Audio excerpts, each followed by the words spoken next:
Welcome everyone. Welcome to 2020 Seoul Design Week of Online Forum. I am Choi So-yeon, CEO of Perception. First of all, I'd like to express my sincere appreciation to all speakers at home and abroad to be part of this forum out of your busy schedule, and welcome all audiences who are joining us online. I am very honored to host this meaningful event. Because of COVID-19, uncertainties around the survival has increased, non-contact has spread, and remote working and education have become our daily lives. And these have settled down as new normal. In this forum, we will share domestic and international design solutions and cases in which we can find solace in the new normal era. It is also online forum. There will be one keynote speech and 5 case studies, and every lecture is pre-recorded, which will be followed by live panel discussions. I think it will be all the more meaningful because we prepare it against the unprecedented difficulties. I hope it will be a chance for you to learn and share cases and thoughts of global designers who are suggesting better lives through design. We sincerely ask for your participation. There is a live chatting on the side of the screen. While having forum, please leave your questions and comments, then that will be responded as much as possible during the panel discussion. Then let us start. First up, Ms. Caroline Naphegyi, Program Director of 2020 World Design Capital, will touch upon how to recreate our lifestyle in the public health, energy, and climate crisis. And she serves as a Program Director of the World Design Capital, is dedicating to suggest innovative design and future, and preparing many different programs to learn and share about new sense of responsibility of design. Let's have a look.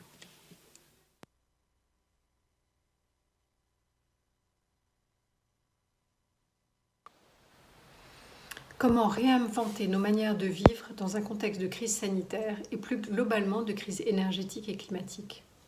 Massive change is not about the world of design, it's about the design of the world, écrivait Buso en 2004 à l'occasion de son exposition Massive Change. Son questionnement repose sur le fait de savoir si ce monde est conçu pour la destruction ou pour un nouveau monde durable que nous pouvons transmettre en toute sécurité à nos enfants et aux enfants de nos enfants. Le design est né avec la production de masse dans un monde basé sur un modèle économique productiviste, puis mondialisé. Il réconcilie le beau et l'utile, la fonction et l'esthétique. Cependant, depuis son origine, le périmètre d'action du design s'est largement étendu. Il infiltre tous les aspects de notre quotidien, de la cuillère à la ville, comme se plaisait à le définir Max Bill, une formule largement reprise par bon nombre de designers et architectes, d'Ernesto Rogers, Le Corbusier, Gio Ponti et plus récemment Frank Gehry. Au tournant des années 50, deux courants du design s'affrontent. Le good design de Max Bill, tel qu'il le définit en 1949, et le contre-design, l'anti-design d'Alessandro Mendini, en opposition totale à la logique de design industriel, un design critique et spéculatif qui construit un monde à l'échelle de l'homme. Le design est le processus par lequel l'humanité devrait consciemment transformer les surfaces du monde afin de créer des environnements symboliques et fonctionnels appropriés à sa vie. C'est ainsi que Mendini définit le design en 1972. Ainsi, la mission du design n'est pas seulement de produire des objets et des outils pour l'environnement humain, mais bien de donner une impulsion à l'amélioration des conditions de vie. Aujourd'hui, le rôle du design dépasse la question de la forme et de la fonction. Il ne se limite plus à un système d'objets fonctionnels désirables, il adopte une posture critique du monde dans lequel nous vivons. Dans ce contexte de crise sanitaire qui impacte le monde, le temps est venu d'aborder le cœur du problème. Avril 2020. Soudain, le monde fut immobilisé. 3 milliards de personnes sont confinées simultanément. Le designer Rudy Bord réalise une série de dessins dès les premiers jours du confinement, un journal de bord en réaction à l'actualité. L'état d'urgence dans lequel se trouve le monde, la Terre et la société ne porte pas seulement sur les conséquences de la pandémie due à la Covid-19, mais il porte également sur l'ensemble des maux dont souffre la planète. Les tsunamis, les guerres, les virus, les accidents nucléaires, les dérèglements climatiques, la perte de la biodiversité, les inégalités sociales. La mesure de l'ampleur de la catastrophe est prise, les actions humaines ont des effets indésirables sur la planète. À l'heure du grand récit de l'Anthropocène, c'est-à-dire l'influence de l'homme sur son environnement, la renaissance du monde de l'après-crise sanitaire nous amène nécessairement à questionner l'impact de l'homme sur la planète. Il y a eu un avant la crise sanitaire, l'après se doit être soutenable. Le temps est venu pour une transformation radicale de la société. Nos manières de vivre doivent se réinventer. Quelles actions mettre en place pour générer le prototype d'un nouveau modèle de développement, pour inventer de nouvelles manières d'habiter le monde, plus sobres, plus durables, économes en ressources naturelles, pour un monde plus juste. Dans la quête de l'avènement du monde d'après, le design a des atouts spécifiques. L'empathie, pour l'humain, pour la planète, la créativité, la recherche de fertilisation croisée avec d'autres disciplines, la méthode expérimentale. Surtout, le design travaille à l'émergence de solutions concrètes. En anticipant les comportements futurs, le design contribue à la prévention des crises. Par les outils dont ils se servent, les designers ont montré leur adaptabilité au changement. Ils ont ouvert les nouveaux chantiers qui dépassent le processus industriel traditionnel. Le design a la capacité à formuler de nouvelles réponses et, dans ce contexte de crise, une responsabilité éthique et critique dans la construction du monde à venir. Dans ce contexte, le design tourne nécessairement le dos au productivisme, lequel rime avec user, exploiter, détruire, et interroge le mode traditionnel de production, de transformation et de circulation des matières. Lors du premier confinement, de nombreux intellectuels se sont associés aux réflexions des designers pour adopter une posture critique et réflexive face à cette crise. Plusieurs initiatives ont alors vu le jour. Pensez aujourd'hui ce que nous voulons demain. Le confinement a joué le rôle de révélateur quant au questionnement sur les manières d'habiter le monde et a transformé nos envies en résolutions. Serons-nous capables de nous en souvenir ? Qu'en sera-t-il dans un an ? Au-delà du recueil de nos idées, l'objectif de l'interface collaborative Idées pour demain, imaginée par le designer français Jean-Louis Fréchin, fondateur de Nos Design, est de projeter nos idées dans le temps.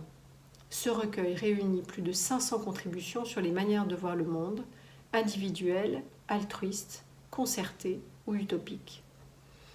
Pour nous aider à plus de discernement, le sociologue, anthropologue et philosophe français Bruno Latour a mis en open source sur son site un outil d'autodescription pour imaginer les gestes barrières, non pas contre la pandémie, mais contre le retour à la production d'avant-crise, et pour identifier nos propres champs d'action, individuels ou collectifs.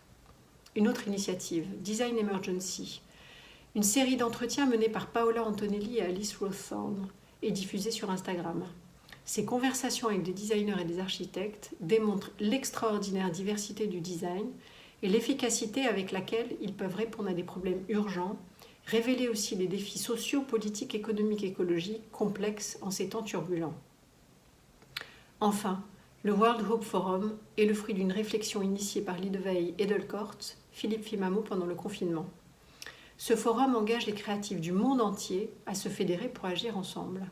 Dans ce contexte de crise, la communauté créative doit prouver sa capacité à s'unir et à proposer une vision innovante, à la fois plus respectueuse des individus et de la planète. Lancé à Eindhoven pendant la Design Week, le forum a été présenté à Lille en novembre dans le cadre de Design is Capital, la capitale mondiale du design. En attendant les prochaines éditions du World Forum, les interventions des designers sont disponibles sur YouTube. Si nous avions à concevoir un plan de sauvetage du monde, il faudrait considérer les propositions alternatives comme des solutions de la dernière chance à saisir, écrit Fabienne Brugère, la philosophe du Caire. Ainsi, pour prototyper le monde de demain, le design propose une façon de se donner les moyens d'agir. Voyons maintenant les alternatives proposées par les designers et les philosophes. Le concept même du care, c'est prendre soin de la planète et des autres, faire fructifier les richesses de la nature plutôt que de les épuiser. Taek Nushimoto recycle le papier journal qu'il feutre à l'eau, puis le moule sous forme de tabouret, lesquels sont colorés par des traces d'encre d'impression des journaux. The Growing Pavilion de compagnie New Heroes est un pavillon construit à partir de mycélium de champignons, 100% écologique dans toutes ses composantes. Comment ça vrac est une épicerie mobile, locale et bio, qui vient à votre porte à vélo dans tous les quartiers de la ville. Les fournisseurs sont des producteurs locaux, les aliments sont vendus en vrac pour éviter les emballages. C'est un bon moyen d'agir pour la planète tout en valorisant la production locale. Carafun. La pratique du chant est connue pour ses vertus thérapeutiques. Elle active la mémoire, procure des émotions et facilite la réussite à des moments collectifs. Carafun est un dispositif de karaoké simple à mettre en œuvre dans les résidences de personnes âgées. Le masque de plongée Easy Breath est l'une des innovations best-sellers de la marque Decathlon. Grâce à son dessin couvrant tout le visage et une prise d'air déportée, il associe en un même objet le masque et le tuba. Désormais détourné pour pallier au déficit de respirateurs artificiels nécessaires aux patients atteints de la Covid-19, il a été adapté par une entreprise italienne en collaboration avec les hôpitaux du nord de l'Italie. La pandémie oblige à une solidarité, à une relation permanente au collectif. C'est ce qu'a mis en pratique la petite ville de Sailly-lès-Lannoy avec l'aide d'une équipe de designers. La démarche de la fabrique salisienne est simple et concrète. Elle s'appuie sur le bon sens de chacun. Les habitants, les élus de Sailly, tous concernés par l'avenir de leur village et par la construction d'un bien-être ensemble. En voici un exemple concret, un marquage de stop pour covoiturage conçu par Vincent Dupont-Rougier. Dans ce village situé à 20 km de Lille, le peu de transport en commun oblige chaque foyer à posséder au moins une voiture. Après plusieurs mois de diagnostic, de sondage auprès des usagers, de workshop avec le designer de Within Design, le projet de créer un point autostop et une application numérique pour sécuriser les trajets des usagers est expérimenté. Il aura permis de créer un réseau d'usagers collaboratifs et acteurs de la solution et de répliquer l'idée dans un village alentour qui rencontre les problématiques similaires. Playful City, ce projet porté par l'équipe de recherche en psychologie cognitive de l'Université de Lille et la designer Capucine Diancourt, propose de transformer les espaces urbains et d'inviter les citoyens à découvrir le plaisir de l'activité physique de façon ludique. Il s'agit de créer des environnements sensoriels surprenants qui incitent l'usager à une pratique physique. Le design s'inscrit dans un écosystème d'interrelation entre les humains et les non-humains. Par non-humains, j'entends les plantes, les animaux, les objets. Comme nous l'avons vu, le design est au centre d'un système de relations complexes en interconnexion avec d'autres disciplines. Designers, philosophes, anthropologues, ingénieurs, scientifiques, naturalistes et bien d'autres encore, tous ensemble élargissent considérablement les champs d'action et de production du design. Ils contribuent à penser, à construire un monde durable pour les générations à venir. Merci pour votre attention.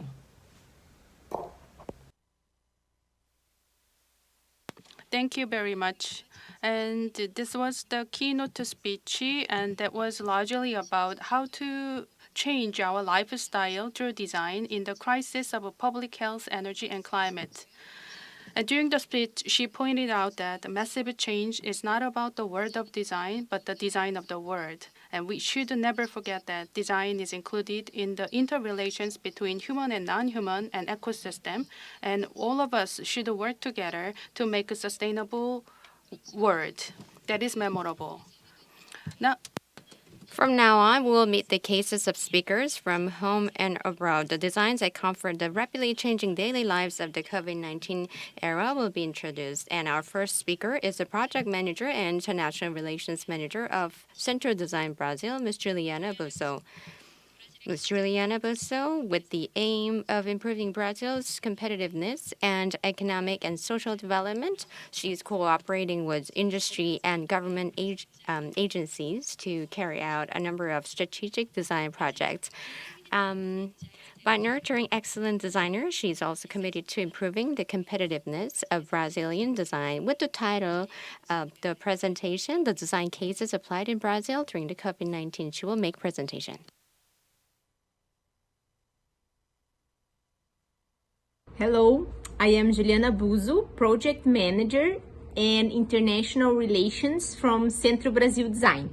I really would like to thank you for this invitation to take part in the Seoul Design Week 2020.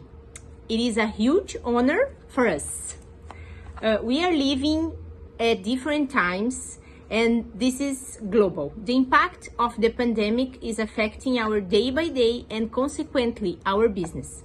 We believe that design is a tool that transforms lives, business, and realities. Centro Brasil Design is a recognized institution that promotes the use and the culture of design and innovation in Brazilian companies. We are the connection between industry, startups, university, and creatives. We use design and innovation as strategic drivers for competitiveness and take these tools to every sector of the Brazilian economy. I will tell you about 4 cases studies of design with related to COVID-19 issues applied in Brazil. One, masks for all. This was a campaign that we publish arts from the Brazilian design community in the Centro Brasil Design network, social media. And the campaign name is Masks for All. The app, an app called Salve. This app was a result from an international research called Design for Emergency. The other case is Auto Mask, one real mask that has been produced by a Brazilian toy industry, and Gomo bracelet, one bracelet that is an alcohol gel dispenser. So, considering the masks campaign, I would like to explain to you what we did to make people aware of the importance of wearing masks. Centro Brasil Design invite a lot of design offices around Brazil, and we ask them to develop a graphic material to post in our social network to make people aware of the importance of wearing masks. This was a very nice campaign that began in March to April of 2020. This was the first COVID wave in Brazil. You can check the arts in this presentation, and we have a huge engagement and interaction with the Brazilian community. Now about Salve app. It is a solution developed to serve citizens in peripheral communities that are difficult to access. In this health emergency scenario, thousands of citizens without a source of permanent income have no way to eat or maintain basic standards or hygiene and maintenance of life. living in communities with a high population concentration without the possibility of removal or social isolation. The app allows residents of communities to apply to donate their time and competence in support other residents in the most vulnerable situations, enables monitoring, assistance, and eventual removal to individual through the app. Users can register in eventual case of infection and keep updated information about the infected and various emergency situations. The app also allows you to manage actions based on the record data, access information on prevention of health emergencies, ask for help or rescue, concentrates the number of registered volunteers and participants in community assistance actions, being these medical or food security emergencies. Who can contribute with this action? UI and UX designers, web, mobile app developers, product designers, and application engineers, urban government planning agencies also. This was the Salve app, and now we would like to tell you about a mask called Otto. This mask is 100% produced in Brazil. The Otto mask is a reusable protection mask. Is made with flexible, no toxic material, the differential of which is the Nanox Clean antimicrobial technology and filters. With triple layers and filter elements. With bacterial filtration efficiency greater than 95%.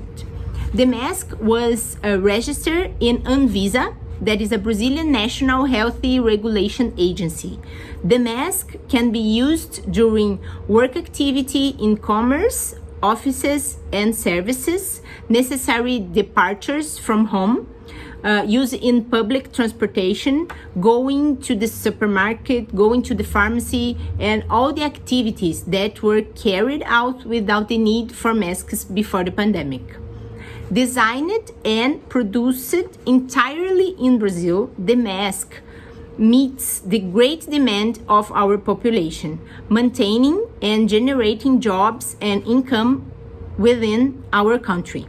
The Otto mask kit contains 2 surgical masks and 4D surgical filters. Every person or every business is allowed to buy it online. Now I would like to share with you the study of Gomo bracelet. Please enjoy the video. OS creates, develops and produces shoes since 2008. This year was a bit different. We turned our efforts to the study of materials and technologies of shoe production to create something that could be useful in preventing COVID-19. For this challenge, we invited UFPR, which set up research groups and identified that we should start in Ceará, in Brejo Santo. In addition to the high rate of spread of the disease in the city, all of our production is done there. With that in mind, UFC and UFCA entered to help us with ideas, information, and local experience so that the project would make sense regionally. The result was the Gomo bracelet, a hand sanitizer dispenser designed to create the habit of preventive hygiene in a practical and effective way. The Gomo bracelet is portable, modular, and interchangeable.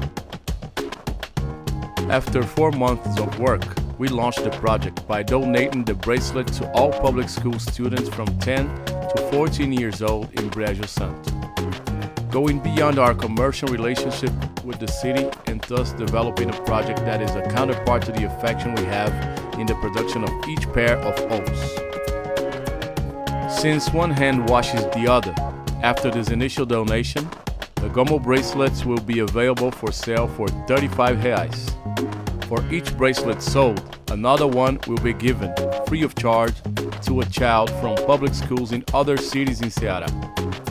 The delivery of donations will be linked to an educational training on the use of the bracelet in the prevention of COVID-19 and the correct disposal of the piece. Training will be secure and remote. The Gomo bracelet is made of TPU, a highly resistant material, 100% recyclable and non-toxic, essential to ensure the health of everyone involved. In addition, a reverse logistics system will compensate 100% of the material used in the entire production of each bracelet. And we can go further. The project has a Creative Commons license, which allows its reproduction, sharing, and alterations by anyone, as long as it is not for commercial purposes. Go to os.com.br/pulseiragomo and get yours, or find the store that is closest to you.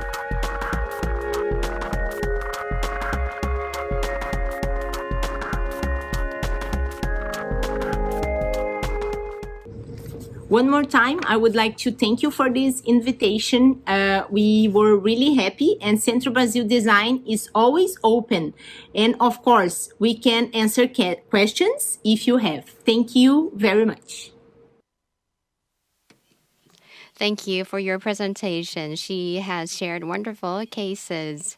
Ms. Buso shared advanced design practices in Brazil, which are going in line with the rapid changes in our everyday life.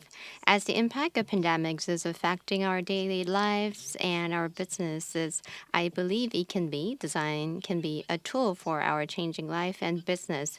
And this tool can help us solve problems through various perspectives using online and offline services, products, and campaigns and communications. And this tool can be used for caring for the underprivileged.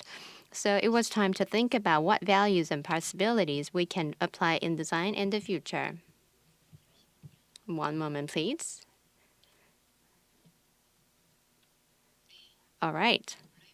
So this is the first time for me hosting this forum. So I feel new to me, and please bear with me. So I'm sure that many ladies and gentlemen are joining us on the forum, and you see the open chatting box on the right side of the window. So please leave your questions or comments, and we'll make sure that your comments are covered during the panel discussion. Let's move on to the second presentation. And the second presentation is about the social design cases in the era of a new normal, and Singapore design company Forest & Whale co-founder Wendy Chua and Gustavo Maggio will make a presentation. And Forest & Whale focuses on product, cyclical system, and future design. It is well known for designing the product and system with the best materials in a sustainable way. They have received so many globally renowned awards, including Red Dot Design Award. Given the social design of the post-COVID-19 era, they have tried multiple design solutions. Based on the current project they are working on, two co-founders touched upon how to respond to the pandemic with design. Let's listen to the presentation.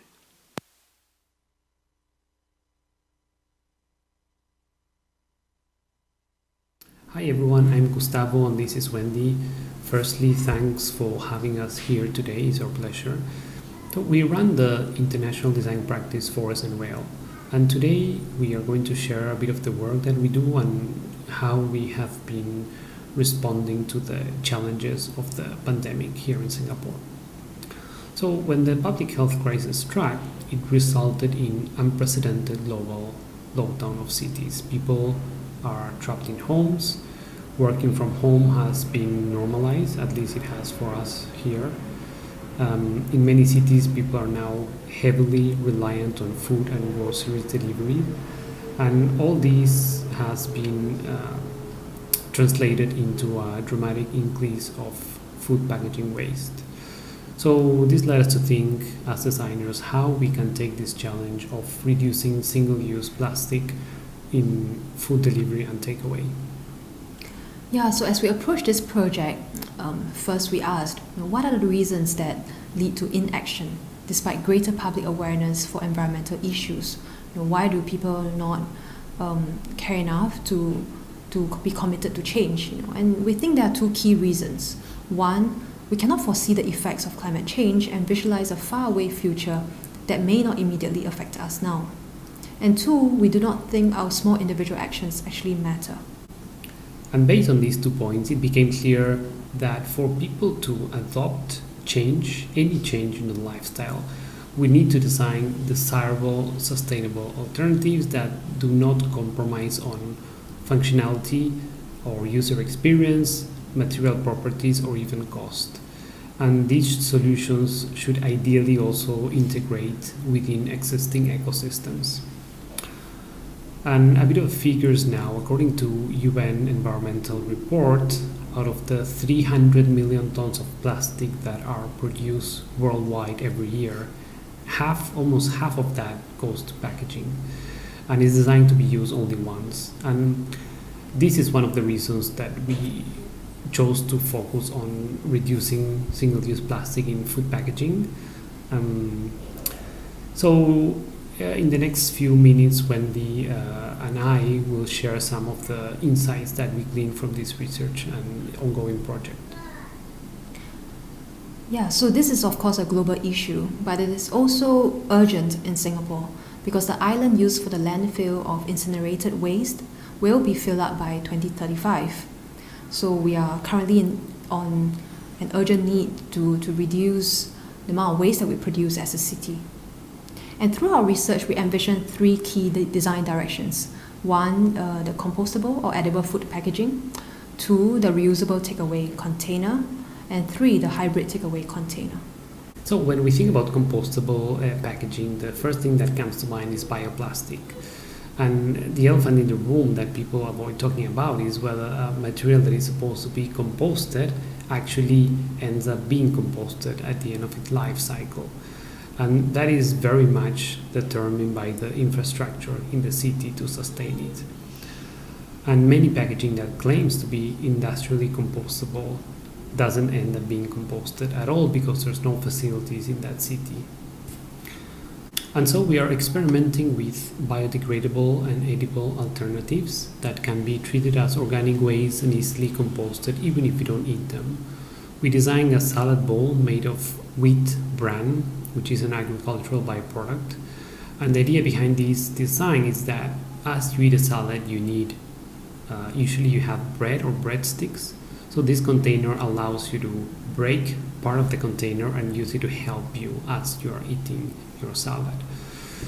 That's for the base, and the lid is formed in PHA. That's a bacteria-based material that is fully biodegradable and has properties similar to conventional plastics.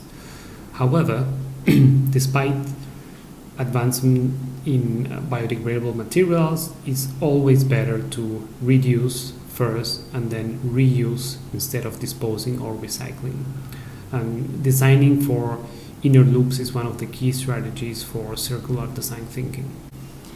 Okay, and in the second direction, we looked at the ubiquitous reusable takeaway container that we're all very familiar with. Your lunch boxes, your bento boxes. So in our research on users and local culinary culture, we realized that the gestures and behaviors that exist in the Asian context are markedly different from the West, and many of the existing lunch boxes do not fulfill the needs and diversity of Asian cuisine and eating gestures. So the street food, the hawker centers, the food court, the types of dishes, how we eat, how we share, all lead to interesting insights that can inspire new product typologies. Another insight that we have is that a ubiquitous lunchbox is originally designed for food prepared at home, in the comfort of your kitchen, right? And when we look at the Asian context where food is widely and cheaply available, and many people take away from food courts and restaurants, the reusable food container actually has 2 uses: the consumer who carries it and the food vendor who prepares and serves the food. And so we believe that if we can design a container with the larger food service ecosystem in mind, considering both the vendor and the consumer, we can achieve wider adoption with greater impact. And Aside from material experimentation and observing the gestures and behaviors of local culinary cultures, we also study user pain points through human-centered design research methods. And one of the key points that came out was that people may have aspirations to lead a more sustainable, conscious lifestyle, but the biggest barrier for their commitment is the hassle of washing the containers after use. This applied mainly for any reusable container, anyone we interview that carries a container with them. So that's where we came up with this third direction, which is a hybrid model that has part of it is reusable and part of it is biodegradable. So it's combining the best of these two other solutions. So this kind of sums up some of the insights from this design project we are currently working on. And aside from these, in Forest and Well, there are basically two key approaches in our design philosophy. One is to design products and systems for longevity, and the other one is that we envision future narratives, mainly for museums and cultural institutions. And we're now working on one project that I would like to share as well. So when the pandemic shuts down travel and all international trade shows, we were actually curating an exhibition for the Design Singapore Council that is to be brought to the Milan Design Week, right? So that had to be all scrapped and rethought because all trade shows have been cancelled. And it really got us thinking, what is going to happen to exhibitions in a post-COVID era? And how are we going to stage exhibitions? How are we going to showcase design? If we do it virtually, who is the audience? Would it be the same? Would we build those connections that we usually build in trade shows virtually? And actually running right now in the National Design Centre is the exhibition Vision of the Future that we have curated in response to this crisis. It showcases young design talents from Singapore with both a physical and a virtual component. In the exhibition, we also design a pedestal that is conceptualized based on the soliton curve that marks the returning waves of virus transmission over time, which we are currently seeing the second and third waves in cities in Europe, in America, and also in Asia. And this pedestal design is also designed to ensure social distancing in an exhibition context. And this concept extends towards the exhibition identity that is made up of social distancing tape. And I'd like to finish off by saying that as we stand in the waves of the pandemic, we believe that the role of design has never been more important than in these moments of crisis. Thank you. Thank you very much. Very recently, a Korean college student developed and designed the furniture made of waste masks. Waste management system has deteriorated because of the COVID-19, and to respond to that issue, Forest and Whale is responding to create a disposable food container. Thank you for sharing your cases. Environmental issues caused by the waste requires a solution, as it is about our survival. We raise our understanding about this issue and trying to find solutions at the individual level, and you can find many relevant cases in social media. Design itself is very meaningful, but this presentation reminds us that design can be also important as a medium to help communicate with other subjects. I hope design will dedicate to make a healthier environment and society. We're living in the post-COVID era when innovative ideas are required, so it's important for us to define the problems users face, try quickly, and repeat the process for improvement. I think this is the same for our daily lives and for business. And this is the core of our design thinking. And in this presentation, we'd like to take a look at the challenges facing the team-oriented learning environment. And I'd like to welcome Professor Ulrich Weinberg, Dean of the Design Thinking School at the Hasso Plattner Design Institute in Germany. Professor Weinberg is selected as one of the Germany's top 100 innovators by the economic magazine Handelsblatt, and he is also the honorary chairman of the Global Design Thinking Alliance, an organization that educates and researches design thinking. Let's listen to the presentation.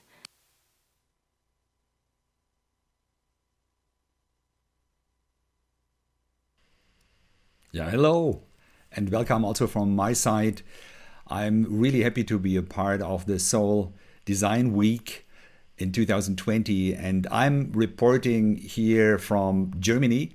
Actually, I'm at my home office right now in Berlin, and I'm reporting about activities through the last 8 months of the HPI School of Design Thinking. Thank you very much for joining me for the 10 minutes. It's an incredible time right now, and you see that line up here, or our path, 2019 very physical, 2020 moving towards a digital learning environment, and 2021 moving into a new era which we call the hybrid era. I'm looking forward to that. So what are we doing at the Hasso Plattner Institute with the School of Design Thinking? We are actually a sister institution of the Stanford D School, which was started about 15 years ago. We were started 13 years ago, and we have currently about 120 students covering about 70 different disciplines. So it's a kind of mini university, and we have also students from lots of different universities all around the planet. About 20 different nations are there. Usually physical, right now in a digital way.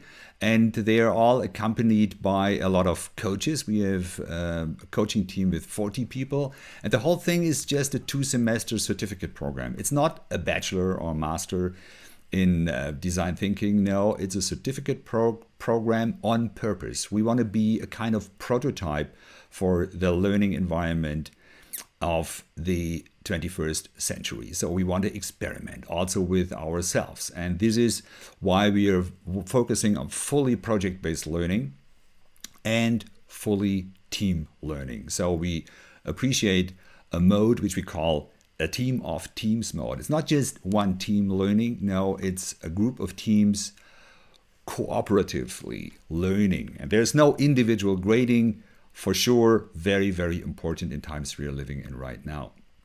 And our project-based learning is illustrated here with the current portfolio our students are just working on in the 2nd semester, which we call the advanced track, which is a full semester accompanying other institutions, external institutions, like, for example, big companies like Roche, you see here, or the IEEE, International Standards Organization, or a fashion company, H&M, but even the city of Potsdam, the mayor of Potsdam with his administration was approaching us.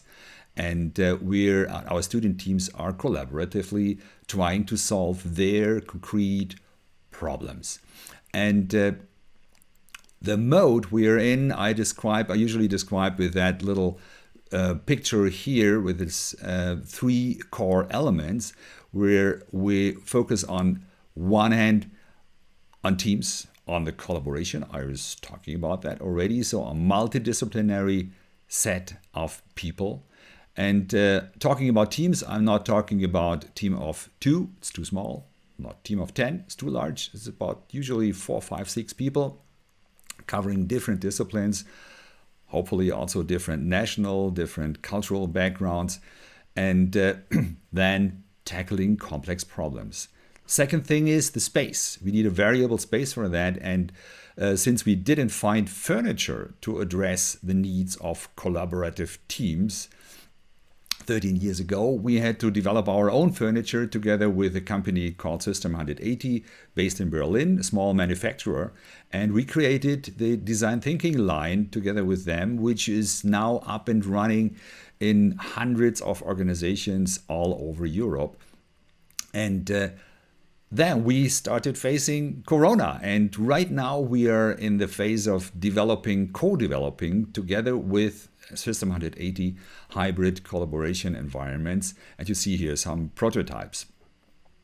And the third thing is the iterative process. And this is what most of you know about design thinking, is the process, the 6 steps, understand, diving deep into the needs of the users, the people, defining a point of view, starting the ideation process, doing a lot of prototypes, building things with the hands, and then doing testing and do this over and over again. And this is these 3 core elements I started calling also design thinking 4.0, because it's really addressing these severe points of digital transformation a lot of people are missing right now. The discussion about digital transformation, Industry 4.0, is most of the time very tech-driven. What we are adding with design thinking and with the School of Design Thinking, the cultural dimension of digital transformation, also the social dimension. And this is very, very important. It's not all about tech. It's also about how to work together and how to collaborate as human beings. But facing Corona, we were also facing a different challenges. So we needed to move the whole thing into a virtual world. And this is what we did. This is our triangle now of collaboration tools, because we found out it's not just one thing which helps us to maneuver in the digital world. No, we need a conferencing tool. We're using most of the time Zoom for this kind of things. We need a collaboration platform, kind of substitution for our whiteboards where we could put in our post-it notes and so on. And we are using most of the time Miro. Very, very helpful. There are others, but we were focusing on that one. And we need to share data storage to put big data, big videos, and all kinds of things onto that platform. And we are using our learning platform, the HPI, Open HPI platform, which is up and running since 7 or 8 years. But we need a lot of other tools as well, like Trello or Slack for the team collaboration, for feedback. We're using Slido, we're using software, and also Mixer Online, lots of other tools as well. And we found out it's all about how to aggregate those for our students to make their life as collaborative as possible and also creative as possible, and also the life of our team. So the whole team is working in the same environment, of course. And it's not that we are doing this alone. No. There are others accompanying us, and I'm so happy that our project partners are with us, and they are in the same situation. They are facing how to move their business in a virtual space. And coming back to the picture I showed at the beginning, in 2019, most of the businesses were based in a physical thinking environment and working environment. 2020, all of a sudden, nearly all of us needed to change, needed to move to something else, to something which was there, because most of us are using this kind of pieces of glass all the time. Yes, there is a digital world surrounding us, but we are not used to do nearly everything in a virtual space. And this is what is happening now. And we are so happy at the School of Design Thinking that we can do that. But in 2021 and further on, we'll learn from what we did in the analog world and also in the digital world, and we'll come up with something which I would call the hybrid world, or even high flex. We were taking that term, which was developed before Corona in the United States, for hybrid flexible learning environments. And I like that term, and we think it is describing what we need in the future. We will for sure not go back to 2019. And I'm pretty sure that most of our partnering organizations at the Global Design Thinking Alliance, which we started 3 years ago with 11 members in 5 continents, and now we are having 20 members, all academic institutions, training institutions, and they were facing the same thing. Our friends in China, the first, and they had to move everything into a digital space. So what we try to aggregate all their learnings on the gdta.org website, and please go there and visit and see the virtual collaboration toolset we aggregated. And it's not all about collaboration, it's about facilitation, it's about to run bigger conferences, and we try to aggregate and we constantly renew the page, and we try to find all the good tools and also indicate where do we use which kind of tools mostly. So thank you very much for being with me, and thank you very much for attending the Seoul Design Week. And I'm so happy to be a part of that. Thank you very much. Thank you very much for your presentation. Among the social changes caused by the pandemic, the changes in education sector seems to be particularly marked. I was impressed by Professor Weinberg's case presentation, who is responding to unprecedented changes in our education history with the development of new learning tool HyFlex. It was also how to bring about collaboration and collective intelligence through design thinking in this pandemic. And it's a matter about tackling the practical problems facing our way of working. It is important to find a confluence between face-to-face and non-contact methods, and what are the ground rules and how to achieve digital transformation. Of course, tools used for meetings and collaboration platforms, shared data, storage, everything is important. However, we have to remember what is the key is the attitude of the people who use the tools together. And please remember them. And once again, thank you very much for your presentation. Continuing on, we will listen to urban designer Marc Aurel, the co-CEO of Aurel Design Urban in France.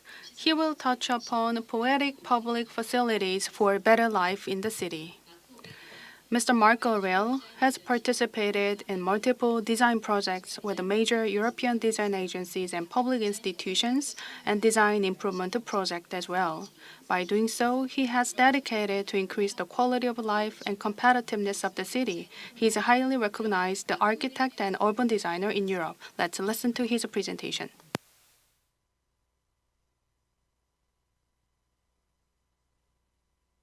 Marc Aurel, designer, créateur du studio Aurel Design Urbain. Notre studio explore depuis une trentaine d'années la ville, ses évolutions et plus particulièrement la relation des habitants à leur environnement urbain à travers les questions de mobilier, d'éclairage, d'espace public, mais également de mobilité urbaine. Aujourd'hui, la crise sanitaire apparaît comme un accélérateur dans la transformation urbaine, car les contraintes liées à la pandémie amènent à une nouvelle organisation de l'espace public. Aujourd'hui provisoire, mais qui pourrait, d'une certaine manière, devenir pérenne. Nous avons vu des terrasses de café se développer sur des espaces de stationnement, des rues devenir piétonnes, des gabarits de boulevards se modifier pour intégrer des pistes cyclables, des végétalisations et appropriations d'espaces de stationnement et des rues. Même notre relation au mobilier urbain est modifiée. Nous ne nous asseyons plus côte à côte sur un banc, mais distanciés, ce qui annonce certainement une évolution vers des assises individuelles. Nos modes de déplacement urbain ont eux aussi considérablement changé, avec une augmentation de plus de 50% de l'utilisation du vélo dans Paris et malheureusement une réduction de 20% des déplacements en transport commun collectif. Autant de transformations, de modifications de nos habitudes, de nos modes de vie qui commencent à s'inscrire dans la durée et qui pourraient modifier considérablement notre manière de vivre la ville. Ce qui apparaît donc, c'est que la crise sanitaire fonctionne comme un révélateur, car elle met en évidence certains dysfonctionnements urbains et nous contraint à y répondre sur des temps extrêmement courts. La chute de fréquentation des transports collectifs est réellement significative de ce changement, car depuis plus de 20 ans, les pouvoirs publics ont pris conscience qu'il fallait envisager autrement nos déplacements urbains afin de réduire l'impact de la voiture en ville et redonner de l'espace aux piétons. Cela a mené au développement de réseaux de bus, de lignes de métro et de réseaux de tramway. Cela en France, mais également dans toute l'Europe. Mais aujourd'hui, nous nous rendons compte que les actions engagées ces dernières années s'avèrent insuffisantes pour modifier nos comportements. Effectivement, la crise sanitaire nous amène à penser, à voir les choses différemment et à aller à l'essentiel en mettant davantage au centre de nos réflexions l'homme, la femme, l'habitant, dans sa qualité de vie, son bien-être, dans sa relation à la ville. Le rôle du designer s'exprime alors à l'échelle de l'individu, de sa relation aux objets, afin de créer les meilleures conditions d'une relation épanouie à l'environnement. En 2012, à Paris, face à la gare de Lyon, nous avons réalisé avec la RATP et la ville de Paris un abribus expérimental. Ce projet s'inscrivait dans un programme d'études européen, EBSF, qui visait à valoriser la perception de l'image du bus auprès des citoyens. Cet abribus Sous cet abribus passaient 6000 personnes par jour. Le premier service qu'on a souhaité rendre a été de créer une toiture de 35 mètres carrés et non de 6 mètres carrés comme d'habitude sur un espace de bus, et un plancher de 80 mètres carrés, soit un espace suffisamment dimensionné pour accueillir les voyageurs de manière confortable. Cette station augmentée était ouverte sur la ville, enrichie de fonctions qui allaient au-delà des besoins liés au transport. Il y avait des fonctions pour les riverains, pour les passants, et d'autres pour les voyageurs. Nous y avons installé de l'information transport, des services à information sur le quartier, un corner pour les commerces ambulants qui venaient vendre le matin, le soir ou l'après-midi du café, des journaux, des sandwichs ou également des plats à emporter. Nous y avons installé également une bibliothèque en libre-service et des vélos assistance électrique. Et enfin, un travail sophistiqué a été réalisé sur l'éclairage qui se modifiait tout au long de la journée pour faire que, même de nuit, cet abri soit extrêmement qualitatif et sécurisé. Ce projet éphémère a duré 18 mois d'expérimentation où nous avons démontré qu'un abribus pouvait aller au-delà de ses fonctions de base et qu'il pouvait être un lieu d'accueil de qualité capable de dialoguer avec la ville, avec le quartier, qu'il pouvait valoriser l'expérience du voyageur, mais aussi des riverains. Nous avons fait passer l'abribus d'un statut d'objet à celui d'un nouvel espace public dédié à tous. À la suite de cette expérimentation, la ville de Manchester nous a sollicité pour les mêmes raisons, qualifier et rendre attractifs les espaces d'attente du bus. Pour ce projet, nous avons également eu une approche contextuelle dans la configuration de l'abri, avec la gestion des flux pour une relation enrichie vers la ville. Nous avons intégré de nombreux services d'information, de connexion et recharge téléphone. Cette approche contextuelle, nous l'avons traduite également dans le dessin et la matérialité de l'abri, afin de créer un dialogue entre l'abri et l'environnement architectural de Manchester. La toiture, aux formes souples et organiques, est entièrement plantée sur le dessus. Sa sous-face est, elle, habillée en bois sombre. Un motif émaillé comme une tapisserie recouvre l'ensemble des parois de verre, composant ainsi des espaces d'attente, soit orientés vers la ville, soit orientés vers la rue. Comme osmose, de nuit, un éclairage met en valeur le motif des parois, créant une ambiance apaisée, proche de l'univers domestique. À la suite de ces expériences, nous avons réalisé un projet d'abribus pour Paris, tout en souplesse, comme une feuille d'arbre posée sur des branches, en résonance avec les arbres des grands boulevards parisiens. Nous y avons appliqué certains principes d'osmose et de Manchester, comme la relation enrichie de l'abri à son environnement, en proposant une trentaine de configurations possibles en fonction des sites d'implantation. En changeant quelques pièces de l'abri, il s'ouvre, se ferme sur son environnement. Les toitures s'assemblent, se superposent pour augmenter la capacité d'accueil. Le mobilier d'assises sort de l'abri pour s'approprier l'espace du trottoir à proximité. Comme pour osmose, de nombreux services connectés facilitent l'information voyageur avec la création d'un totem signalétique qui, aujourd'hui, est devenu symbole d'une nouvelle mobilité parisienne. Aujourd'hui, l'enjeu de nos villes est donc bien d'optimiser le confort des habitants, de proposer de nouveaux services. Il faut pour cela concevoir des systèmes d'objets, des mobiliers répondant à ces nouvelles attentes, mais il nous faut également développer leur valeur émotionnelle, leur amabilité par un travail sophistiqué des matières et des formes. Le rôle du designer est bien là de participer à mieux vivre la ville et au mieux vivre ensemble. Notre rôle consiste aussi à inventer des scénarios pour que le projet s'exerce sur le territoire de l'imaginaire, de créer de nouvelles fictions qui viendront se mêler à l'épaisseur du réel.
Thank you for your presentation. Rapidly changing our lifestyle have brought another changes in urban planning and urban design, and Marc Aurel's presentation is about how to respond to such changes in the public design. While maintaining the core function, new bus station delivers new requirements, and that is very impressive. So we received a question from YouTube, and it's nice that the bus station has expanded for its functions, but we can't gather in one small space. But what kind of alternatives that we have, and can we solve our problems through hardwares? It's important that we stick to the rules. Once again, thank you very much for your presentation. Now, let's listen to the next presentation. Due to the sudden change in our daily life with the acceleration of the non-face-to-face contact, the socially disadvantaged people are going through the most difficult times. So Professor Jangsub of the Department of Design at Seoul National University aims to respond to various community problems by planning and executing problem-solving solutions that can be practically applied.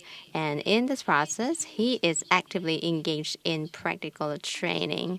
And Professor Lee Jangsub, with the title of the Social Design Projects to Innovate the Society in the Contactless Era, will be followed.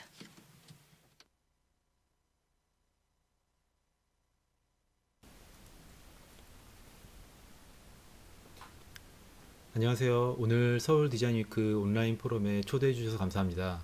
저는 서울대학교 디자인학부 이장섭입니다.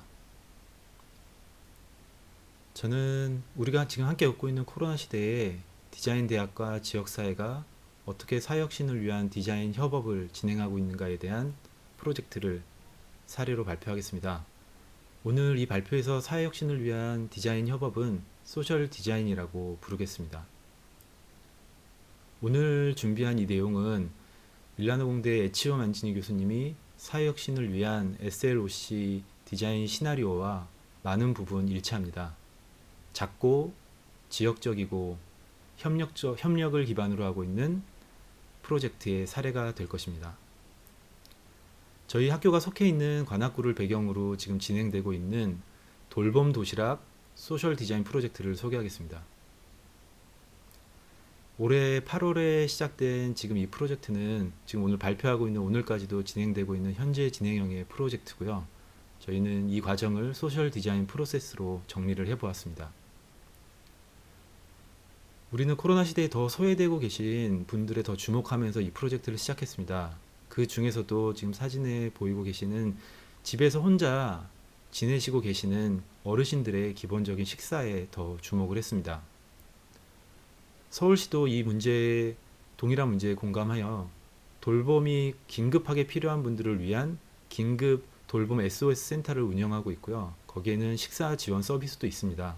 사진에서 보시는 것처럼 제조업체에서 차량으로 실제 도시락이 필요하신 분들에게 비대면으로 도시락을 배송하고 있습니다. 돌봄 도시락이라고 부르는데요.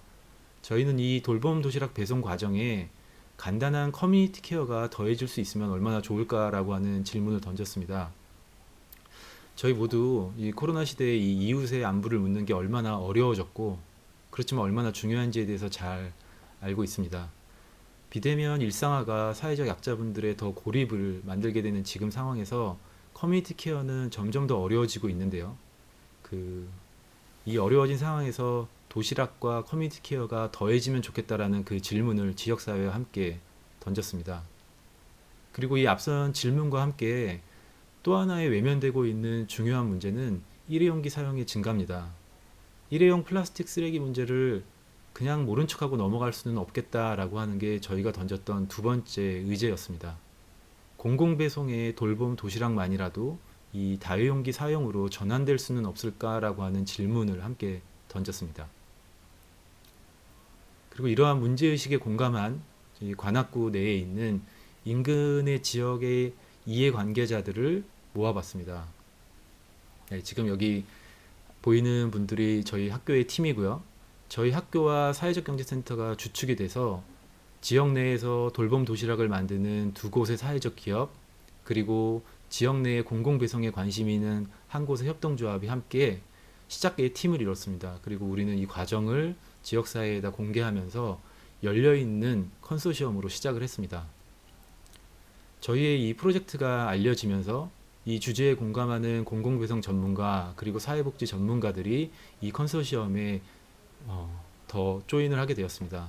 되게 좀 신나고 고무적으로 되는 순간들이었습니다. 서울대학교 팀은 이 본격적인 리서치 과정에서 실제 진행되고 있던 도시락의 배송 과정을 그대로 따라다니는 쉐도잉 과정을 함께 따라하고, 그리고 직접 배송의 주체가 돼보는 경험을 적극적인 필드 리서치를 진행을 했습니다. 과정에서 생길 수 있는 많은 접점들을 모두 다 인터랙티브의 요소라고 생각을 하고 잘 기록을 해뒀고요. 그리고 저희가 제안하는 아이디어가 초기의 아이디어에 이제 매몰되지 않기 위해서 지금의 공공배송에서 언급되는 많은 트렌디한 이슈들을 스터디를 했습니다. 거점, 도보배송, 그리고 기술을 기반으로 하고 있는 많은 푸드테크에 대한 공부를 병행했습니다. 이렇게 실제 배송에 대한 현장 경험을 기반으로 최신의 어떤 트렌드들도 다 이해하면서 저희가 이제 가장 집중했던 과정은 이미 공공배송에서 생겨지고 있는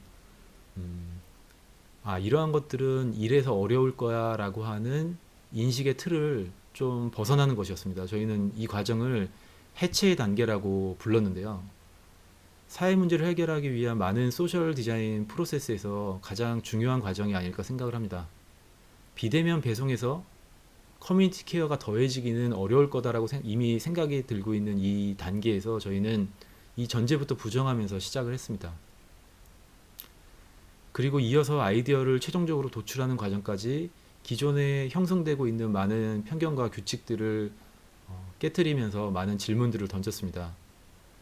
5개의 간단한 질문으로 구성되어 있는 이 커뮤니티 케어가 과연 진짜 케어가 될 수 있을까라는 질문은 아무리 기초적인 질문이라도 누적되는 데이터가 된다면 이거는 분명히 커뮤니티 케어의 지표가 될 수 있겠다라는 아이디어로 제시를 했습니다.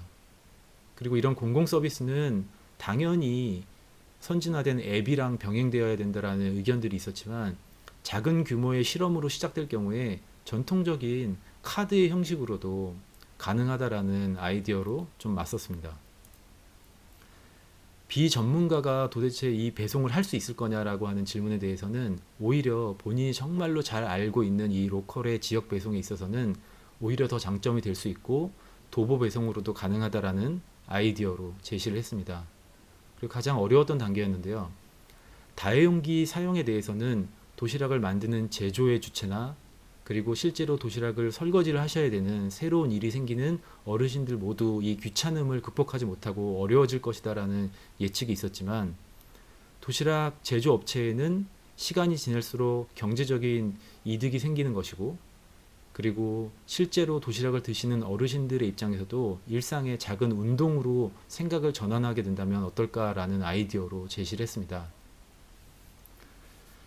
이런 아이디어들이 이제 전문가들로 구성된 컨소시엄에는 이런 기존의 관습이랑은 다른 이 아이디어들을 모두 차분히 검토해주는 아주 좋은 과정이 있었습니다. 그래서 이 검토의 과정을 거쳐서 우선은 이번 프로젝트에서만큼은 다회용기 사용을 한번 실험적으로 시도해보자 라고 하는 합의에 이르렀습니다. 그리고 이 다회용기의 사용이 결정적인 아이디어로 이어지게 됐는데요. 다회용기를 사용한다는 것은 도시락이 어르신들에게 갔다가 다시 제조업체로 돌아온다라는 과정이 생기는데요. 이 과정을 생각해 보면은 셀프 체크리스트를 만약에 도시락에 접목을 한다면 어르신들의 정보가 오고 갈 수 있다라는 아이디어로 이어지게 됩니다. 그래서 이 아이디어를 이제 확정을 짓고 구현을 한 단계로 넘어갔습니다.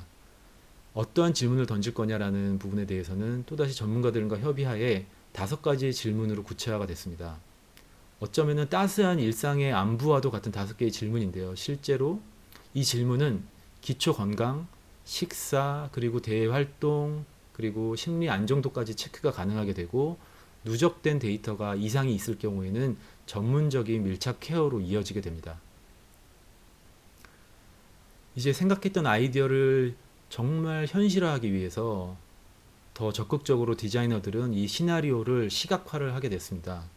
그리고 같이 참여하는 이해관계자들도 생각만 하던 것들을 눈앞에 그려내면서 아이디어에 대한 확신을 가지게 되고 결국 전체적인 컨소시엄에서는 시너지가 높아지는 결정적인 단계가 됩니다.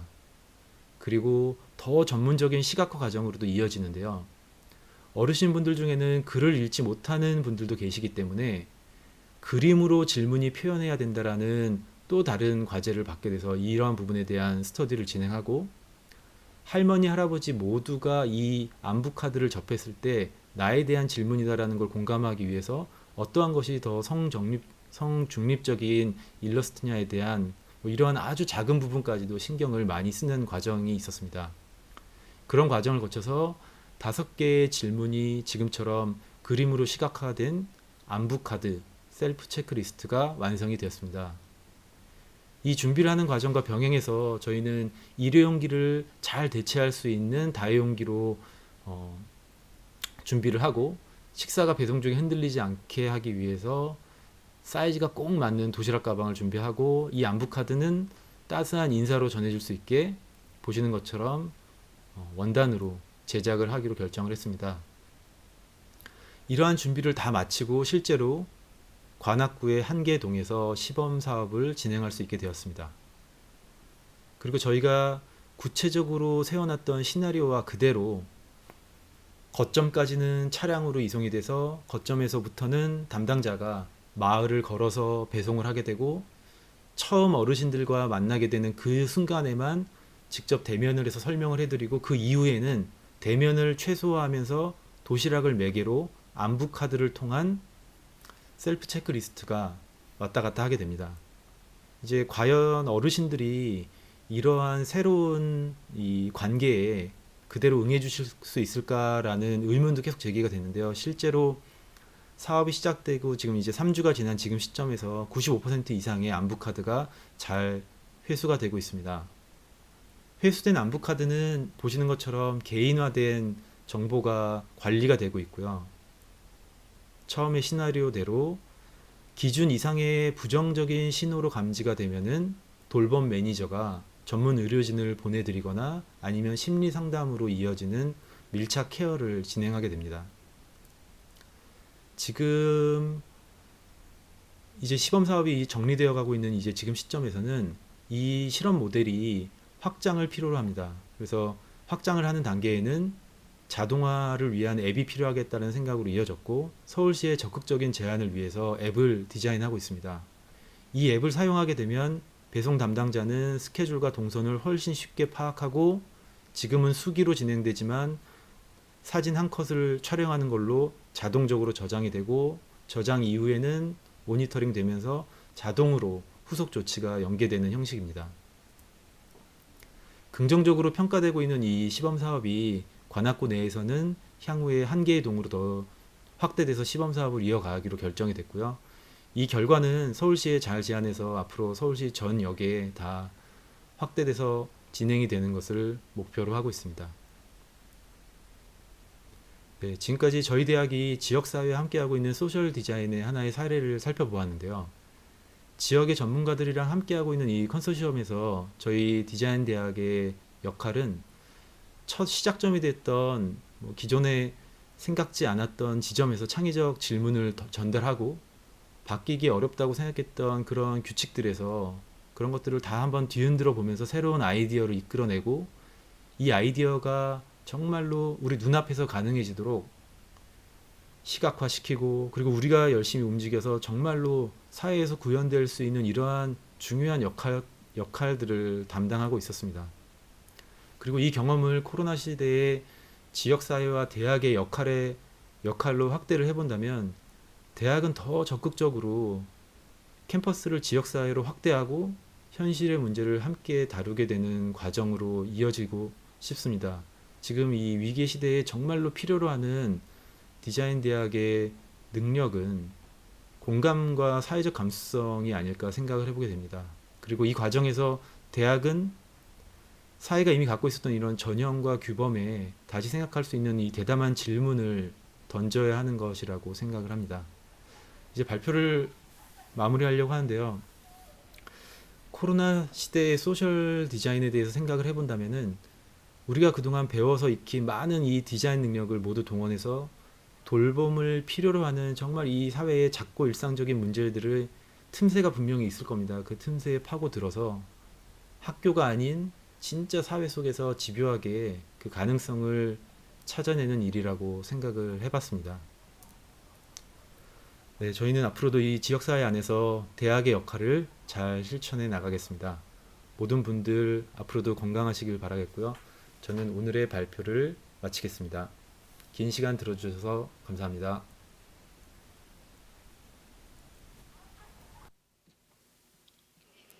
Thank you very much, Professor Lee.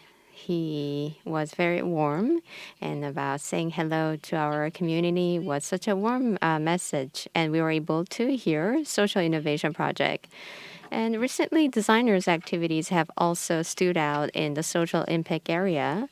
And I can see that universities are leading in problem solving with the regional community. It was such a meaningful project. And this is the very reason why both the design and the university exist. And I hope more community projects like this will be carried out to make our society warmer.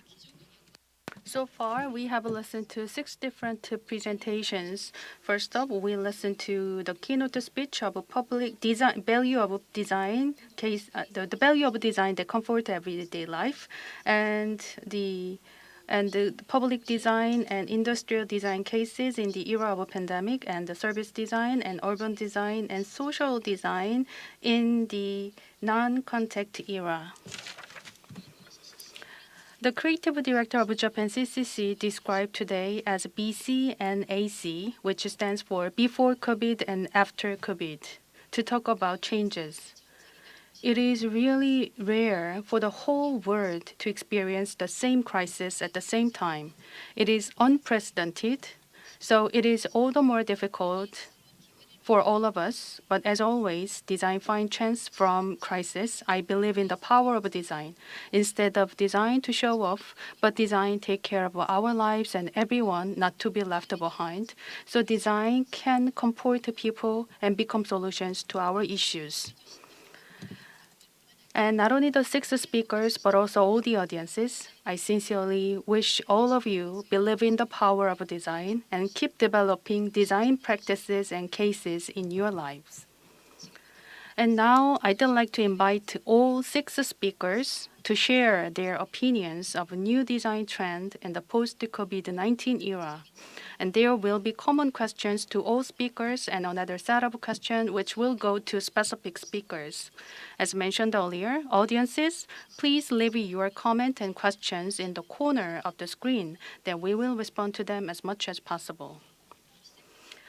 Before we begin with, I will introduce the speakers one more time. And speakers, if your name is mentioned, please wave your hand to greet the audience. First up, keynote speaker Ms. Caroline Naphegyi, WDC Program Director. Hello. Please wave your hand. Thank you. And Ms. Juliana Buso, Centro Brazil Design Project Manager. Great to see you. And Mr. Gustavo Maggio, co-founder of Preston Whale. Great to see you. And Mr. Ulrich Weinberg, Dean of Hasso Platinum Design Institute. Happy to see you. And last but not least, Professor Jangsub of Seoul National University. Welcome. So a total of 5 speakers, and including myself, 6 in total, are making the live discussions. And Mr. Marc Aurel, who make a presentation of urban design, can't make it today for personal reason. Please bear with us. We have collected questions in advance via social media. And so many people have participated. And your questions help us understand what concerns you have in the COVID-19 and what work we need to do. Let me just ask a couple of questions first to the speakers. Related to the post-COVID, there are a lot of questions. The first question goes to every speaker. So this question goes to every and all speakers. As non-contact has become new normal, it is time to think about new environment and new design for working at home and studying at home, and what attitude the designers should have and what values they have to have facing these new normal. That's the first question. And to this question, let's start with Caroline Naphegyi to respond it, and it will go to every speaker. Please give us a short answer. Okay. Hello, everyone. Thank you for inviting me. So in the context of the COVID, all barrier gestures, regulations, social distancing, uncertainty about the future, all these factors influence our share of humanity. So my sense is the main value that designers can bring to society is how we can create more human a more human environment. So it's really crucial in that context. So recreate solidarity, opportunities for sociability, to reconnect and facilitate contact in real, not digital. Thinking about the city on a more human scale, more suitable for children and the elderly, with more gardens, more space for social mixing, to bring certain population out of isolation, to use bicycle and invention, a new usage to be shared, a more collaborative city, more inclusive in its design. And the other value would be to create environment more respectful for nature, a design that reduces the distance between production and consumption and allows production to be relocated. From this point of view, the designers has a decisive role to play in recreating production units in the heart of the cities. Thank you. Thank you very much. So we need to restore the humanity, and also we need to make design where we can coexist. Now I'd like to ask the same question to Ms. Buso. Okay, hello everyone. Here in Brazil is really, really early. Of course, we have to see the human point, and design is always about people. We design for people. So I think the value that design can bring to these all situations is focus on the user, and of course focus on happiness, engagement, adoption, retention, task success, and to check and to see the needs of the users in each situation. Here in Brazil, we are facing a lot of problems, and of course we have to be empathy with people. And of course, I agree with Caroline that we have to focus on human necessity. I think this is the most valuable thing that design can deliver for people. Thank you very much.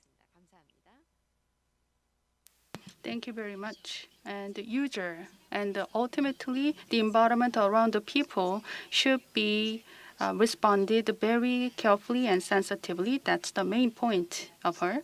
Let's move to Mr. Gustavo Maggio. Would you please answer the question? Okay, hi everyone. First, thanks for having me here today. It's a pleasure. I'm going to repeat some of the topics mentioned by Caroline and Juliana. I think as a designers, we kind of have a similar idea of some of these topics. But I just want to emphasize on a few things. I think designers are generally well equipped with a set of human-centered research tools and processes that I feel have become even more critical in these times because of the rapid change due to the pandemic.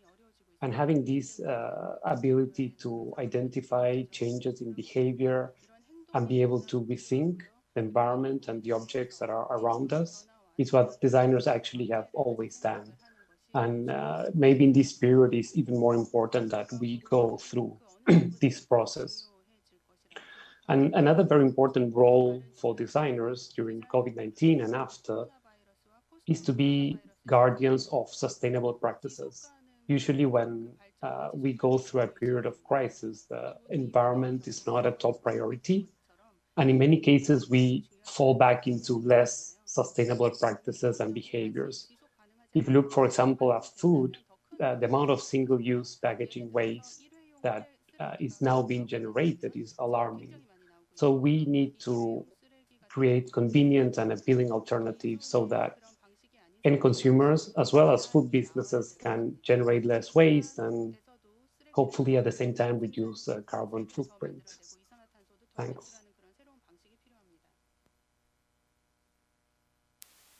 Thank you very much. That right. It is important that we know, but also we need to action to make our environment sustainable. Thank you very much for your comment. So it is important for us to have a fresh perspective and also fresh approaches. And now I'd like to ask Mr. Weinberg. The same question goes to Professor. Yeah, I think there's a lot of things. Yeah, hello and welcome also again from my side. I allowed myself to have a little bit of a Christmas look because that is what I'm missing outside. I'm spending most of the time inside. And I think a lot of things are said already. I see a big responsibility of the designers, especially in the times we are in right now, to support leaders in organizations in a different way. So they are moving towards something, and they are based on numbers, they are based on on predictions through others. And what I found out when the crisis started in Germany, that was about March, the leaders of our university, they were still relying outside. They were not listening to the people inside of the organization. They were just looking at the decisions of the politicians, and a lot of leaders in the industry were doing the same. And the design people around myself, the design department, we are just one department in a technical university, in a highly IT-based university. So and a fact-based university, in fact. But if you look at how the reaction was, I think the designers in the design thinking school, they were reacting the fastest on human needs. They were actually looking at, we were questioning ourselves, we were asking the people, how do you think about your health? How do you think about your way to the work? Is that healthy? How are your kids? And these kind of questions we were asking. And based on those questions, we were taking decisions. We were saying, we have to act. And this is something, the closeness to the people, to the users, to the humans, designers have somehow by nature. That is something which now can play a big role to support leaders in making human decisions and not just decisions based on some facts, because the facts are changing so fast. If I look at the numbers in Germany, now tomorrow we are facing the second tough lockdown after a soft lockdown before, which didn't work. And the leaders were thinking or hoping it will work, but they were not listening enough to concerned people. And I think there is a new role we can play. And that is something which can sustain also after COVID. We have to play another more supportive role to leaders. Thank you. Thank you very much. Right. So we need to listen to internal voices as well as external voices. We need to ask questions to ourselves. And thank you very much for sharing your comments. Yes, we are all connected and we are stakeholders in different environments. So we need to be multifaceted. We need to tackle one by one. And thank you for sharing your wonderful opinion. And I'd like to ask question to Professor Lee. So thank you for sharing your idea through presentation. So the same question goes to Professor Lee.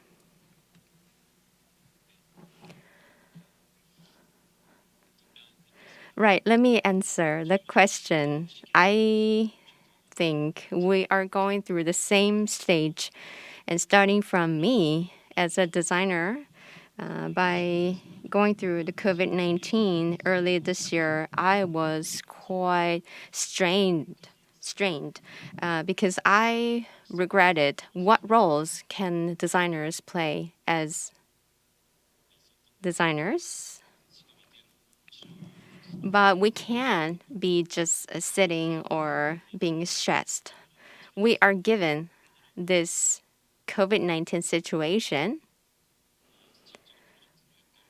but I, roll up my sleeves and I connected this community, this issue with the community. So through this regional community, we realize that there are great potentials. And as I learned from many cases from the other countries, that we're connected.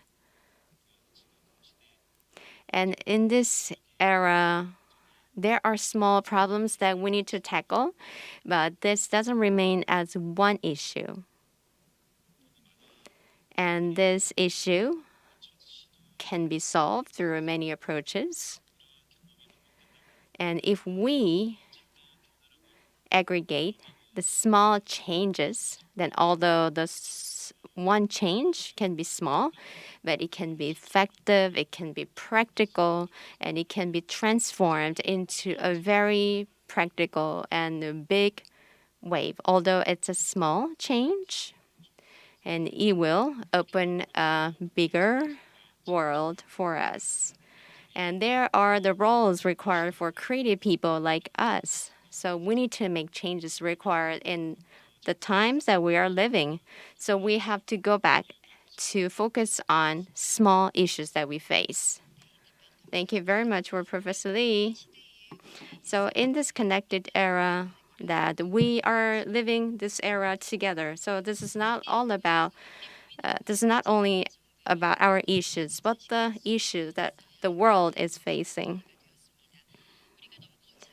So rather than trying to tackling grand issues, that we can start tackling small things in our daily lives. Now let's go to another question. Let me see that what kind of question goes to which presenter. So now the next question goes to Professor Lee once again. This question is from the YouTube. So this question to Professor Lee. As we enter the aging era, the design industry for the elderly seems to be developing. Can you share with us some examples? I think the COVID situation has changed the lives of the people, especially the disabled people and the elderly. So what design changes will happen in the COVID-19, especially post-COVID era? What are the design changes you will see?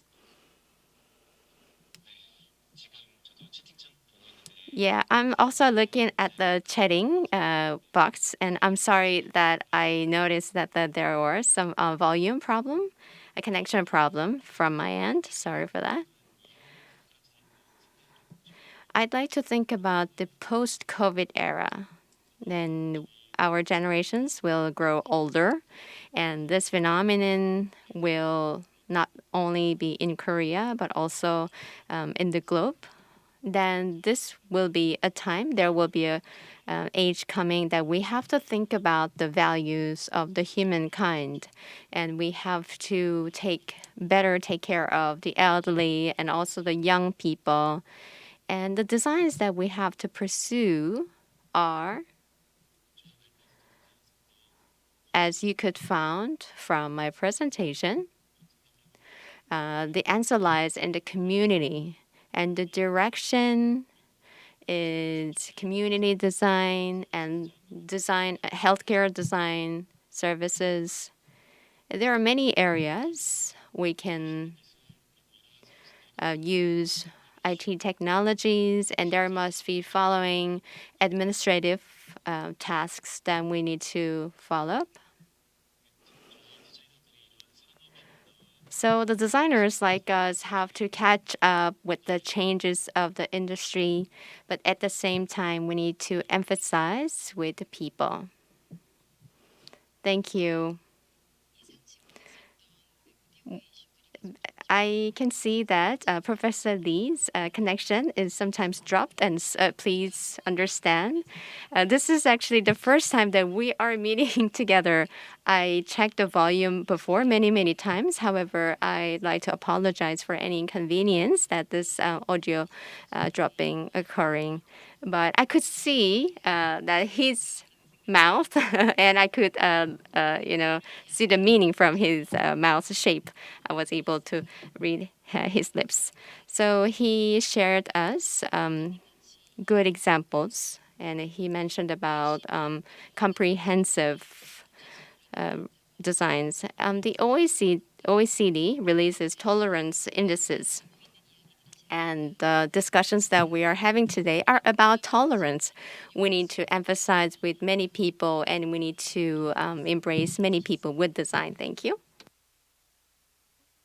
And next question goes to Mr. Maggio Gustavo and Ms. Juliana Buso. The question goes like this. These days, more people are working at home, and it's new to almost all, and they need new furnitures and new tools to do some working at home. And is there any industrial design cases to enhance the efficiency of working at home? And how do you think about the possibility of design to develop to compensate with it? And Mr. Maggio, would you respond it first? Sure. In the furniture industry, we see an interesting trend where office furniture companies are now having a higher demand coming from home customers. And on the other end, we see home furniture companies that start to offer products that are targeted towards work and productivity. And this is a kind of an interesting crossover of two traditionally different industries or sub-industries. And I think it opens many opportunities for product designers, furniture designers, and interior designers. We are currently developing a new collection for a home furniture company. And due to the work from home regulations, there are many new use case scenarios that we have to consider, from using office chairs with dining tables that have a lot of problems to using dining chairs for very long hours. There are a lot of new uses that require design ergonomic changes that at the same time result in new aesthetic that is grounded in functional needs. So I think for designers, it's a very unique moment, and there's a lot of opportunities and a lot of needs for new designs that come out to respond to the changes in lifestyle.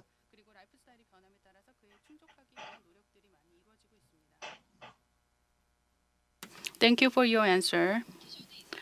And the synergy between the existing product can find another chances. Instead of making all furnitures and tools developed by a single company or industry, they can collaborate with other industry to improve better product and design. So when it comes to producing new product, we have to listen carefully to the requirements of the new era. I think that is the core message. After the COVID-19, very soon, IKEA and other living and office furniture companies were fully packed up with new product and the people who want to buy that product. And I believe there will be more new products in the future too. People are strained in the home and they need to work at home. Then what kind of possibilities we can find from industrial design and what kind of possibilities designers can see? And Ms. Juliana, would you please answer this question? Yes, for sure. I think I agree with Gustavo that for designers is a huge opportunity. Here we are having some industries that are developing together with designers flexible products, so people can have one product that this product do that this furniture does a lot of things. For example, there are a table that a company here from the south of Brazil developed that is for kids, but the table grows together with people. So if the dad or mom needs to work, you can adjust the table and you can use it as a office table. You can adjust the height, the size. So we are having a lot of flexible products, and I think people are adapting to have it. And some companies, they borrow the furniture, the office furniture. They bring to the people's home. This is a very very nice thing too. But I think we companies are looking for it. So we have a lot of office companies doing flexible furniture to use at home, and a lot of people are. A lot of offices are borrow this furniture to people that are at home, and they are delivered this furniture. So now we have entire buildings unoccupied in Brazil, and some companies, they say that the home office working so good that they will not come back to the building. So people will stay home. I don't know for a long time. So we need to adapt to this reality. Thank you. So the speakers have answered, and I think these answers are quite connected. And these designs are not that new. Maybe they are new, but in some context, they are adjusted. So we can reinterpret the design, existing designs. Thank you very much for your answer. And next question goes to Ms. Caroline Naphegyi. And actually, there are many related questions. And let me just ask this question. Because of the COVID-19, many people suffer from the sense of depression, and I have no idea how can I survive this crisis without any hope. And we have to find some comfort in the city environment. And where can we find some positive changes in the urban design?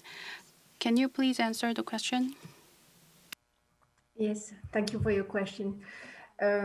My sense is that, again, humanity will make the most valuable tool to connect people together and to maybe optimize spaces that has not find the usage, and to invent a new usage connecting the people from a neighborhood, for instance.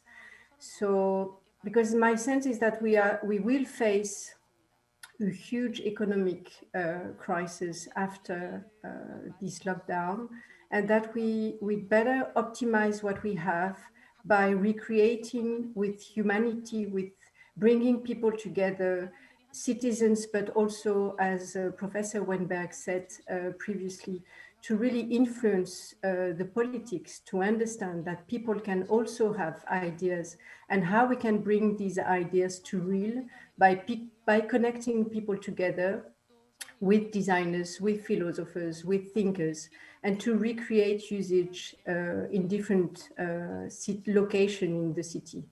So I would say that the question is not whether we invent a bench or what is the furniture to invent, but more to think together what would be the usage that will bring people together. Maybe it's a garden, maybe it's a farm, maybe it's a furniture, maybe, I don't know. But I think it's really the key of the future.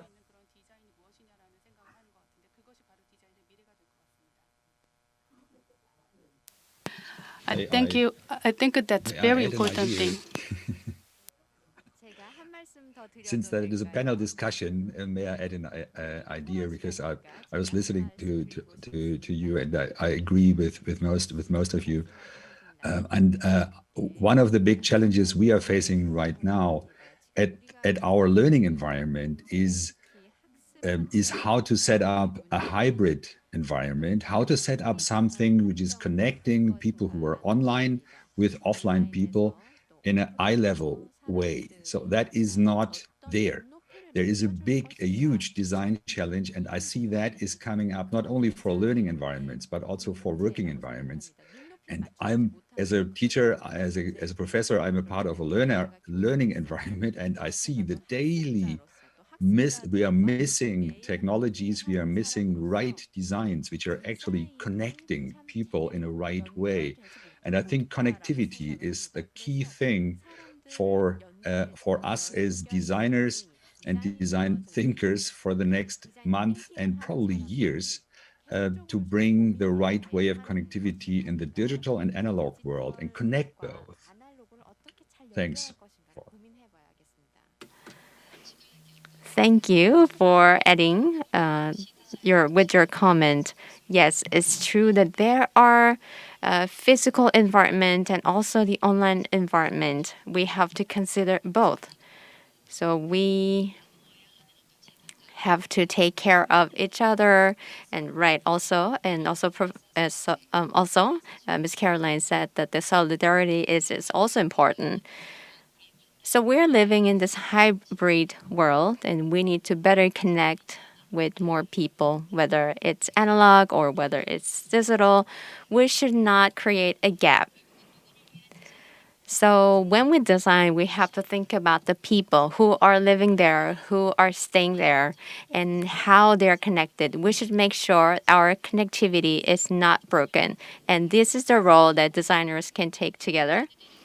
And there are many things that we can do as designers. So we're not only designing things, that we are also thinking about the space where people are connected, and these can be our final products. We are under COVID blue, and many people have commented that I'm under COVID blue, but we have to endure it. And the people who are joining us are designers or designers to be. But this is our role, to be good designers. And now I'd like to ask the last question. And this last question goes to Professor Weinberg. We are under stress, but we still need to we need to relieve our stress. But can we, what kind of design can we use? Are there some designs that we can reduce our anxiety or stress, Professor? Professor Weinberg? Oh, there are probably a lot of answers to this question, and from my perspective, I think most important is that we bring together different minds, and we also for the solution of the big challenge we are facing right now with the Corona crisis. I don't see enough collaboration of very, very different minds in a creative setting, not just in a traditional kind of old-fashioned setting. And this is something I would encourage all, not only the political leaders, but also leaders in organizations, and also the community leaders, the mayors, and looking into the families, get together different minds and discuss with different perspectives possible solutions, and start thinking more and designing, actually creating something with your hands. That is, we are so reduced right now to this kind of Excel sheet of people which are seeing themselves I see that in a daily base. I feel myself really a little bit in a prison, look at the little squares and rectangles we are in right now.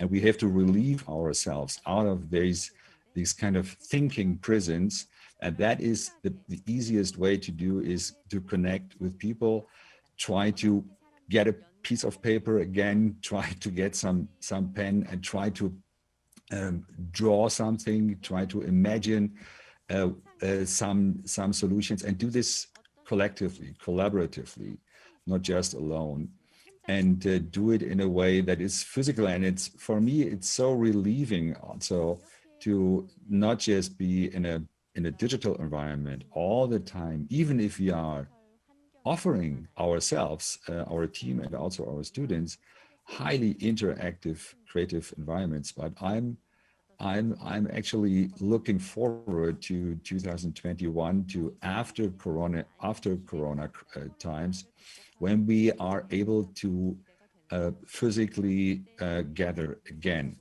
And but back to collaborative issues, and bring the thinking of every designers and make that open to others, make that open to people who don't feel at all creative and who don't feel with their business, who actually feel a little bit alone right now. But I think we can offer something. We can offer a tool set. We can offer creative methods and activities which are encouraging a lot of people to get out of their thinking prison and move forward with their own business, get new ideas. We are currently, it's my last sentence, we are currently doing a highly interesting project together with a band, with a music band. And they are out of business. They cannot perform. They are not on stage since 1 year now, nearly 1 year. So, and playing on a stage is their thing. And they have a lot of people around them. But they were so they were so paralyzed somehow in their thinking that now we can't do that. What they had a very hard time to think of different ways to approach their fans. But there are fans, they're waiting for them. They want to not only listen to the music, they want to do something together with them. So what we are doing right now with the students, we are trying to reconnect this band, the Berlin-based kind of famous German band, with their fans again on a new way, and helping to build different bridges. And that is so, we are not done yet. The semester is not over, so I cannot comment on some results. But even the process itself was giving the musicians a new perspectives. They all of a sudden started thinking of, wow, yeah, you're right. If you look at the game industry, that is an inspirational source. We could move into that. We didn't think of that before. So get inspirations from all different areas, and make use of that. Thank you for your answer. To make some release our stress in the COVID-19, because many people are talking about Corona blues. So he is giving us the answers to the question. Hybrid design thinking was the main topic of him, and whether it is digital or analog, we have to combine the conventional and the new way of thinking, and by doing so, we can find some new ways to navigate through this crisis that will have a big impact on the design. All in all, this situation is not for myself only, but to everyone. So we have to find solution together. That's the key messages. And then he also talked about how we can connect each other and how we can relate to each other to find the solution together. So far, we have tried to give answers to the questions from citizens. And time's already up. So all the speakers and audiences are coming from all different countries around the world, and it's really valuable chances to share our insight and lessons. I think that's very meaningful. I'd like to give a last chance to every speaker to make a last comment to audiences. Let's begin with Ms. Caroline Naphegyi. Please leave some short but impressive comment to the audience. Would you please? Yeah, thank you. I think we have to keep our hope high and creators, designers, architects, all the creative community can help a lot to reinvent the world of tomorrow. So I think we are all on the same page, and I encourage designers to bring their voice very high to be heard. Thank you.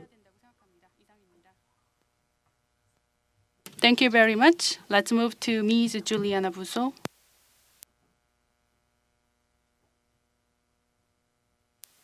Ms. Buso, please. Last comment. Okay. Thank you. The design has the goal to make the people lives better. So develop solutions that contribute for a better world.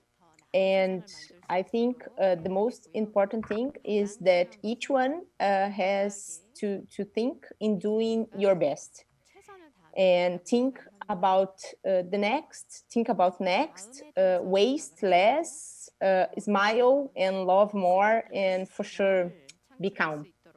Thank you very much. Thank you.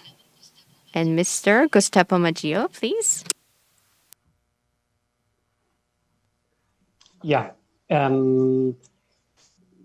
If anything, I would say we should try to stay positive.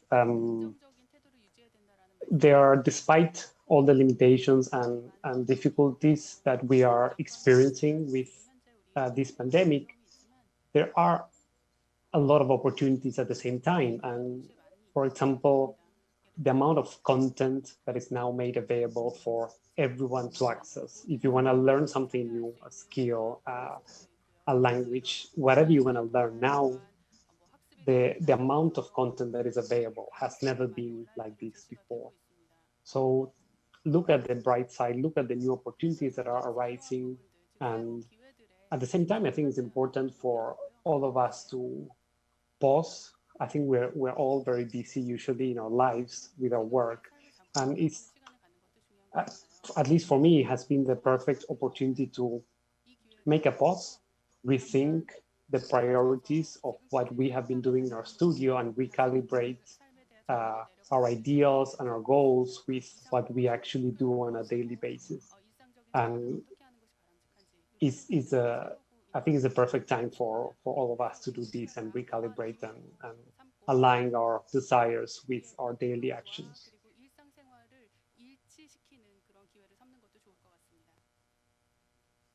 Thank you. Now, Professor Weinberg, last comment, please. I just have two comments. One is the motto of the HBI School of Design Thinking, which is spread ideas, not the virus. And my personal motto since 8 months now is stay negative, think positive. And have a great Christmas for those of you who celebrate it.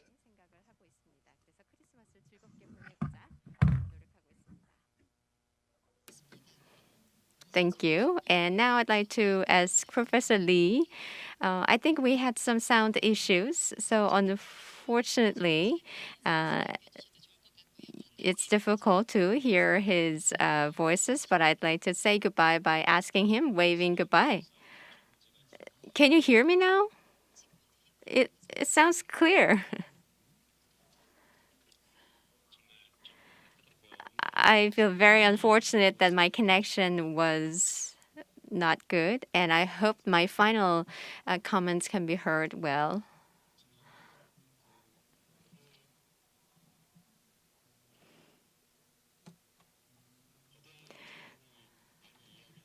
Today we are facing grand challenges, so I don't want to talk about big challenges, but I'd like to go back to our daily lives. There are small challenges that we can tackle. Let's go back to our small challenges. Thank you. Thank you, every speakers. We really appreciate your participation. To respond to this crisis and prepare for the future, we shared our insight and practical cases to recover the sense of humanity and the value of designers, and how we can build new relations and how we can design the new design for the people. We have shared many different perspectives and stories with many of us. We can't do it alone. We have to do it together. And the way to cooperate can be designed. That's another suggestion during the presentation. We are at the real end of this forum. This is the end of 2020 Seoul Design Week online forum under the theme of the design for new normal. That's a conclusion. And once again, domestic and international speakers, thank you very much for your participation. And also, audiences, thank you very much for being here until the very last moment. Global Design Festival and Seoul Design Week will have another better programs next year too. Please stay healthy and safe and have a great year end. Thank you very much.